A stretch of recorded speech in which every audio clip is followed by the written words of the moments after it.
জাল ওষুধ অনলাইন বিক্রির বিরুদ্ধে 12 ঘন্টা ধর্মঘট, বন্ধ শহরের বহু ওষুধের দোকান। জাল ওষুধ বিক্রি, অতিরিক্ত ডিসকাউন্টের প্রতিযোগিতায় ওষুধের মান নষ্ট হয় এবং নিয়মিত অনলাইনে ওষুধ বিক্রির অভিযোগে 12 ঘন্টা ধর্মঘটে সামিল হলেন ওষুধ বিক্রেতারা।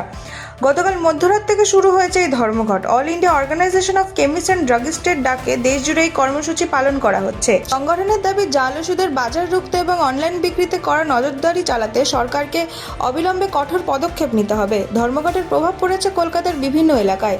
শহরের বহু ওষুধের দোকান বন্ধ থাকায় সমস্যায় পড়েছেন সাধারণ মানুষ। তবে জরুরি পরিষেবার কথা মাথায় রেখে সরকারি ও বেসরকারি হাসপাতালের আশেপাশে বেশ কিছু ওষুধের দোকান খোলা রাখার কথা হয়েছে।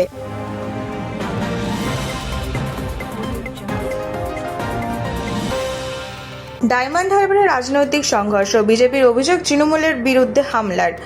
ডায়মন্ড হারবারে রাজনৈতিক উত্তেজনা ঘিরে চাঞ্চল্য। বিজেপির অভিযোগ, ডায়মন্ড হারবার পুরসভার 1 নম্বর ওয়ার্ডের হালদার পাড়ায় তৃণমূল আশ্রিত দুষ্কৃতীরা হামলা চালায়। অভিযোগ, গতকাল সন্ধ্যায় এলাকায় বিদ্যুৎ বিচ্ছিন্ন করে লাঠি ও রড নিয়ে বিজেপি নেতা কর্মীদের ওপর চড়াও হয় হামলাকারীরা। ঘটনায় একাধিক জন আহত হয়েছে বলেন দাবি বিজেপির। আহতদের স্থানীয় হাসপাতালে ভর্তি করা হয়েছে। ঘটনার জেরে এলাকায় উত্তেজনা ছড়িয়েছে, যদিও সমস্ত অভিযোগ অস্বীকার করেছে তৃণমূল। ঘটনার তদন্ত শুরু করেছে পুলিশ।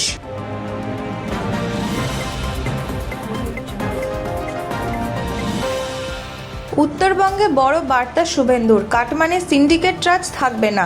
মাত্র 2 সপ্তাহ আগে মুখ্যমন্ত্রীর দায়িত্ব নেওয়ার পর প্রথমবার উত্তরবঙ্গ সফরে গিয়ে একাধিক গুরুত্বপূর্ণ বার্তা দিলেন শুভেন্দু অধিকারী।